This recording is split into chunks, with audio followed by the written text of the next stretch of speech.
পাওয়া যাবে। এই যে একেবারে ছোট্ট গাছে আমে ভর্তি। আর এই গরমে টক ডাল চাটনি খেতে কত ভালো।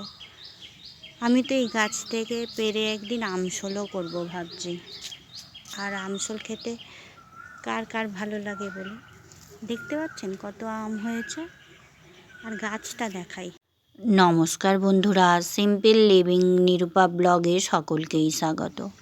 আজ মঙ্গলবার, এখন বাজে সকাল 8টা। আমি আর আমার যা দুজনে মিলে চলে গিয়েছিলাম ঘাটে কাচাকুচি করতে। আমাদের ঘাটে কাচাকুচি করার পরেও আমরা কলের জলে একটু ধোয়াধুয়ি করে নিই। তবে আমাদের পুকুরের জল স্বচ্ছ কাঁচের মতো। এই দুদিন আগে পুকুরে প্রচুর পরিমাণে চুন দেওয়া হয়েছে। যেহেতু মাছ থাকে সেই জন্য মাঝে মাঝে চুনও দেওয়া হয়। আর দেখুন, এটা আমাদের ষষ্ঠী পুকুর। এখানে মেয়েরা বেশি ব্যবহার করে, ছেলেরা খুবই কম ব্যবহার করে। আর পুকুরের চারপাশে শুধু বসন্তকালের কচি পাতাতে ভর্তি হয়ে গেছে। একদম সবুজে সবুজ, কত সুন্দর লাগছে তাই না? আর দেখুন, এই যে বেলগাছের তো একটা পাতা নেই। আর এই সময় পাতা তো ঝরে নতুন পাতা হয়। তবে গাছটা মনে হচ্ছে এবছরে মারা যাবে। বর্ষার সময় ঝড়েতে গাছটা একেবারে ঝুঁকে ঘাটের কাছে চলে এসেছিল। একেবারে নিচের দিকে ডালগুলোকে কেটে আবার একটু উঁচু করে দেওয়া হয়েছে। তবে প্রচুর পরিমাণে গাছে বেল হয়েছে। আর একটা জিনিস দেখাই, এই যে আমার জায়ের ছোট্ট একটা আম গাছে প্রচুর পরিমাণে আম হয়েছে। আপনাদেরকে হাত দিয়ে দিয়ে দেখাই।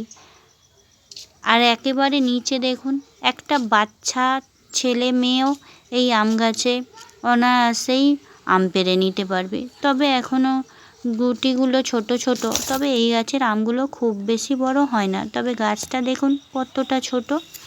আপনাদেরকে দেখিয়ে দিলাম গাছটা কত ছোট। তবে প্রচুর হয়, আম হয়। আর দেখতে পাচ্ছেন একটা বাঁশের ঠেকা দেওয়া হয়েছে যাতে না উল্টে পড়ে যায়। আপনাদেরকে হাত দিয়েও দেখাচ্ছি। তবে আমগুলো এত টক, মানে বলার মতো নয়। তবে এই টক আম দিয়েই খুব সুন্দর কাসুন্দি হয়। তবে এই মুসুর ডাল দিয়ে আম ডাল, তারপরে চাটনি খেতে ভীষণ ভালো লাগে। মনে মনে ভাবছি এই 2-3 দিন পরে একটু আমগুলোও বড় হয়ে যাবে। আর তারপরে ওটাকে আমশোল করব। আর এই দেখুন, বলছিলাম বাঁশের ঠেকনা দেওয়া আছে। আর এই যে বলতে বলতে এই যে এই ঘাট পর্যন্ত বেলগাছটা নুয়ে থাকতো। এই যে ডাল কেটে দিতে অনেকটাই উঁচু হয়েছে। আর গাছটায় দেখুন বেলে ভর্তি। আর এবার আমি ছাদে চলে যাব, আর দাঁড়াবো না। তাহলে চলুন একেবারে ছাদে গিয়েই দেখা হবে। তবে তার আগে এক জায়গায় রাখি, তারপরে আবার টুলটাও তো নিতে হবে। এই যে ছাদে চলে এসেছি। ছাদে সব জামা কাপড় মেলা হয়ে গেছে। আর একটা জিনিস দেখাই, এই দেখুন বসন্তকাল যেহেতু গাছে প্রচুর পরিমাণে সবুজ পাতায় ভরে গেছে। কত সুন্দর দেখতে লাগছে তাই না? দেখুন কত ভালো লাগছে। আমার তো ভীষণই ভালো লাগে এই বসন্তকালটা। তবে গ্রীষ্মকাল একেবারেই ভালো লাগে না। আর এই নারকেল গাছটা দেখতে পাচ্ছেন কত ডাব হয়েছে। আর এবার তো হবে তাল গাছে তাল। আর এই দেখুন হনুমানে কি করেছে। হনুমানে লাফিয়ে পুরো পাঁচিলটাকে ভেঙে দিয়েছে। আর সেই ইটগুলো জড়ো করা রয়েছে এখানে। আর এই যে অ্যালোভেরা গাছটা অযত্নেই পড়ে আছে, যত্ন আর হচ্ছে না। ছাদে উঠি যখন তখনই একটু জল পায়, তারপরে আর জল পায় না। যদিও কাঁটা গাছ তো, তাই অসুবিধা কিছু হয় না, মরে তো যায় না। মাঝে মাঝে তো জল দিই। দেখাই, দেখি চলুন। আমার জায়ের গাছে কত পেঁপে হয়েছে, দেখতে পাচ্ছেন পেঁপেগুলো কত বড় বড় পেঁপে হয়েছে। আর দেখুন লাউ গাছে ভর্তি শুধু সবজি, ফল মূল। দেখাই আমাদের বাড়ির চারপাশটা কেমন সবুজে ভরা। এই পরিবেশ ছেড়ে কি কোথাও যেতে ভালো লাগে বলুন? আমার তো এখান থেকে ছেড়ে কোথাও যেতে ভালো লাগে না। না, এবার আমি নিচে যাই, খাওয়া দাওয়া করে আবারও একটু কাচাকুচি করব, তারপরে আবার একটু ঘরদোরকে পরিষ্কার করব। ঝুল পড়েছে, সেগুলো একটু ঝাড়তে হবে। চলুন, তখনই দেখা হবে। এই যে ঝাড়ু নিয়ে চলে এসেছি, এবার ঝুল ঝাড়বো বলে আজকে একটু ঘরদোরটা পরিষ্কার করে নিই। আজকে রায়বাবু গেছে কিছু টেস্ট করাতে, শুক্রবারে ওনার চেক আপ আছে। সেই জন্য ব্লাড টেস্ট হবে, ইকো হবে, তারপরে হবে এক্স-রে। এসব করার পরে শুক্রবার যাব, শুক্রবারের ডেটটা পাওয়া গেছে। আর দেখুন, দেখাই আমাদের এই যে 150 বছরের পুরানো এই বাড়ি। কত উঁচু বাড়ি জানেন এটা? এখানে তো পাখা রাখলে আর টেবিলের ওপরে উঠেও পাখাতে হাত পাওয়া যায় না, এত উঁচু উঁচু বাড়ি। আর কড়ি কাঠের বাড়ি, এতে তো মাঝে মাঝেই দেখি যে উই ধরেছে, আর তারপরে তো ফাঁদ পড়তেই থাকে। পুরানো বাড়ি, ফাঁদ একটু পড়ে। আর এগুলো পরিষ্কারও করতে হয়, তবে আমি সবসময় পেরে উঠি না। এখানে রায়বাবুর ভাই আর রায়বাবুই বেশি পরিষ্কারটা করে। আর নতুন ঘরেও খুব ফাঁদ পড়েছে। আর এই যে এই একটা ঘর দেখতেই পাচ্ছেন, এই ঘরটাতেও ঝাড়বো ঝুলটুল। এই যে বিছানায় উঠে ঝাড়তে হবে, তা না হলে তো ঝাড়াই যাবে না। আর দেখুন আগেকার ঘরের কীরকম দরজার মাথার উপরে সব জায়গা করে রাখতো জিনিসপত্র রাখার জন্য। আর এই যে এইটা হচ্ছে নতুন ঘর, নতুন করে হয়েছে। এই ঘরটা রায়বাবুর ভাই থাকে। আর এই ঘরটাও দেখুন, ওই একই ঘরের সঙ্গে লেবেল করতে গিয়ে এই ঘরটাও কত উঁচু হয়েছে।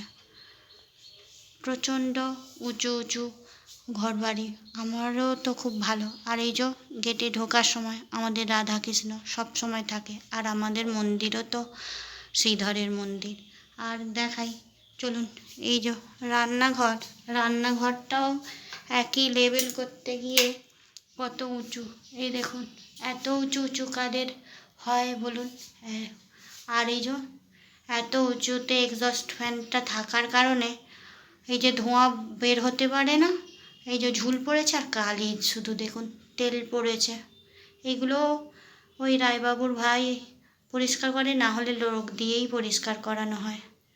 আর আমার জন্য একটু এই যে খাবার করে রেখেছি, আজকে লাউ ঝোল করেছি। একটু লাউ ঝোল আর মুড়ি খাবো। বাড়িতে কেউ নেই, আমি তো একা। এবার দুপুরের দিকে রান্না করব, তাহলে এই কাজগুলো আগে সেরে নিই। আজকে কি করব ভাবছি, মাংসটা ম্যারিনেট করা রয়েছে, কালকে এঁচোড় করেছিলাম, ভাবছি আজকে আর মাংস করব না, একটু মাছ করে নেব আর ডাঁটা আলু দিয়ে একটু রান্না করে নেব। সজনে ডাঁটাটা এই সময় আমাদের বাড়িতে সবাই খুব খেতে ভালোবাসে, আর আমি তো ভীষণই ভালোবাসি।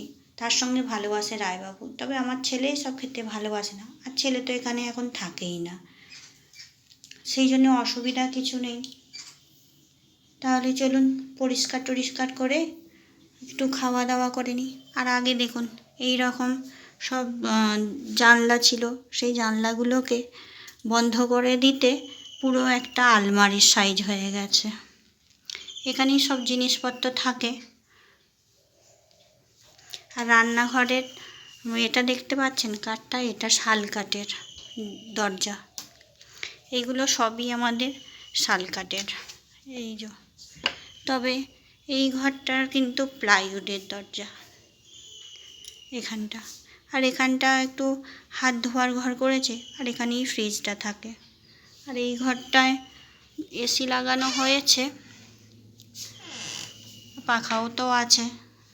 দাঁড়ান আলোটা জ্বালি, তারপরে দেখাচ্ছি।